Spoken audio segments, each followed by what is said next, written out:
Jason. Do you recognize my face? You made it funny.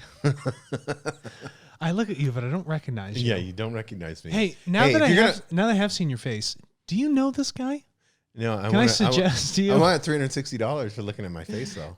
Oh, really? Yeah. For scanning it and processing it and not telling me you were going to do so. And then after you've done that, you offer some sort of marketing regime between people. Yeah. So now we have an article. This is interesting. Facebook will pay more than $300 each to 1.6 million Illinois users in a settlement.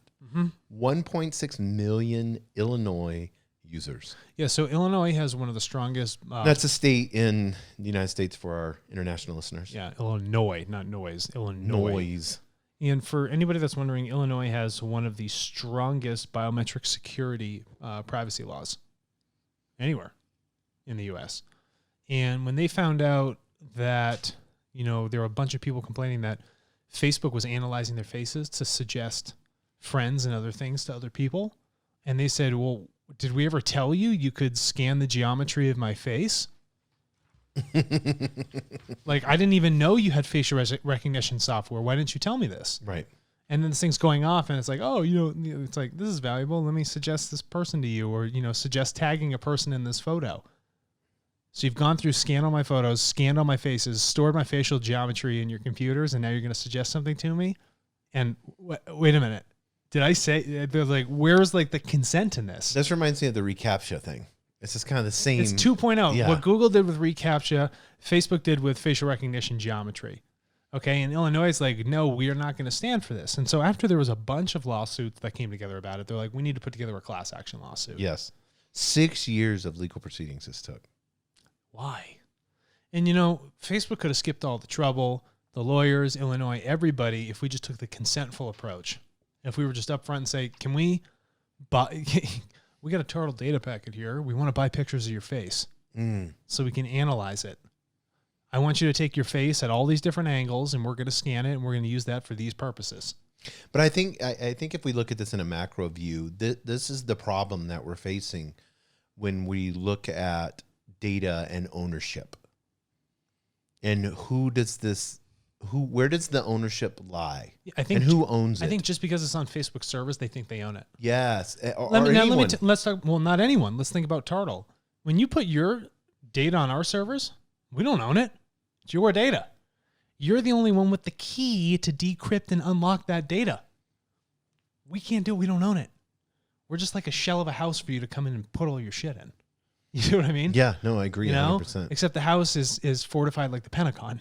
Well, why do you think that they feel like they have this assumption, great word, of owning the data? Honestly, I really don't know. Because then I would be assuming. I think because it's on their servers and they've gone through the thing saying, well, you've signed our terms and conditions, you've signed our privacy policy. They just think they can, kind of do whatever sort of research ad hoc on it. But again, people don't read the terms and conditions.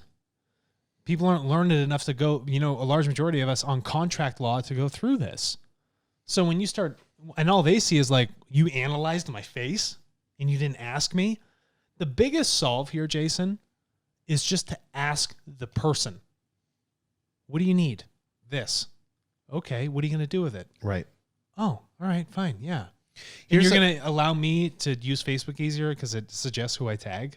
Yeah, and the sad part about this lawsuit is, like, Facebook's looking at it as, or any tech company when they look at lawsuits, and they do this ahead of time, what's the risk and reward on it? And then it's, like in the article said, this is chump change for them.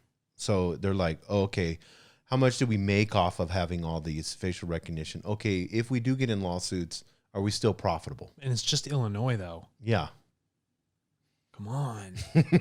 Facebook literally runs social media of the globe. The globe, yeah. They're analyzing 1 billion faces, if not more. It's nuts. Yeah, and I want to get back to data ownership real quick because I think this is important for people to understand the sovereignty that they've given away whenever they're allowing them to scan their faces or put their thumbprint in, or, whoever it may be.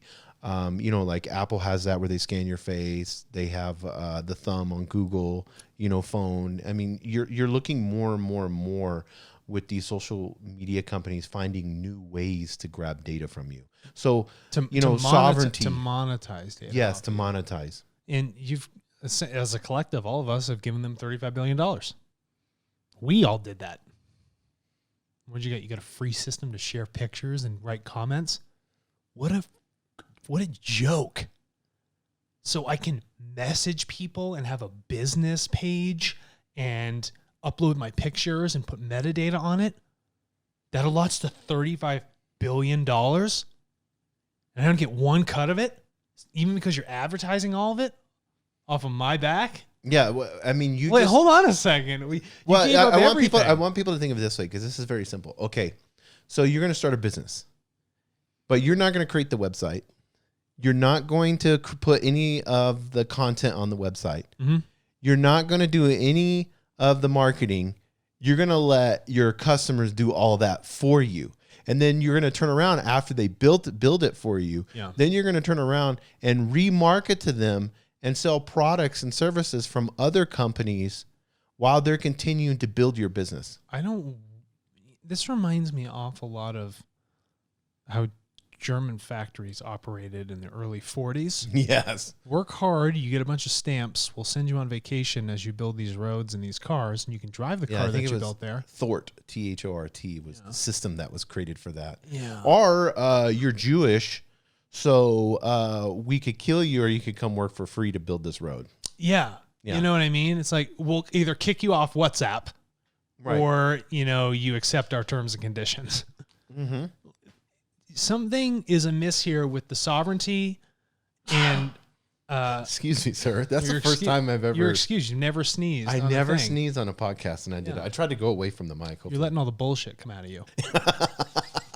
I need to sneeze a lot more than that. You must be probably really about 5 million. How much did they pay? Yeah, about that many sneezes. You're really allergic to your own bullshit. But it's it's all these are metaphorically akin to one another. And sovereignty and respect for the individual it's missing. Just because someone signed something or did something and they truly didn't know what they were signing doesn't mean you should take advantage of it. It doesn't hurt you. It'll cost you less, truthfully, to just go to them and be like, "Can we do this? Mm-hmm. Yes or no?" And the person asks, "Why are you going to do it?" And you say, "This is why we're going to do it." Great. Thank you for offering me a new service, and thank you for telling me and giving me the option. But there was no option. They just came in and said, "Analyze all the faces, do this specific thing. Great, good for us." Now we have everybody's facial geometry. Yeah, and when we incentivize someone, like TARTLE, we incentivize a person to we don't incentivize, to exchange their the data. buyer incentivizes. Yeah, the buyer. That person. Yeah, that's a great because analogy. We're not handling that money. Right. Okay, we have to be abundantly clear about that. But go ahead. No, but whenever I'm asked to do something, it's not just you asking me to do something. You're also incentivizing me. And to me, that shows mutual respect. Yeah. To me as a human. Respect for you as a human and respect for the value of the thing you created. Yes. Shouldn't both of those match? If they don't, something's amiss. It's out of balance. Systems have to have balance. If they don't have balance, your cantilever bridge is going to fall, right? That's what we're looking at here. You're not building a bridge properly. It's unstable foundation. And this sort of transaction that's happening on Facebook with Facebook's users is an unbalanced transaction. That's what's happening. Someone's reaping way more value than the value someone gets of just adding friends, putting photos up, and getting ads delivered to them. The value set is not there. It's not a really respected value set. And it's not just Facebook. It's so many other systems that have copied that model. And we just use them because, they're a name that we can focus on. People are used to it. So we're not bashing Facebook. It's just fundamentally that path that they've taken has been mirrored by so many others.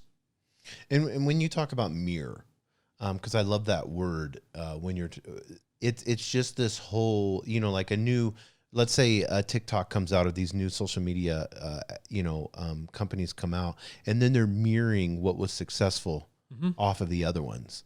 So they're saying, okay, well, how can we get users? How can we get time of sight? And then how can we advertise to them so we can make, so we can have people buy ads from us. So we can go back to our investors and say, look at the ROI we got. Yes. Not, look how ethically we built this out, made sure everyone was in a completely balanced system, and look how we've elevated both parties. And I want to encourage, and we'll end in this, we have the big 7 that we talk about.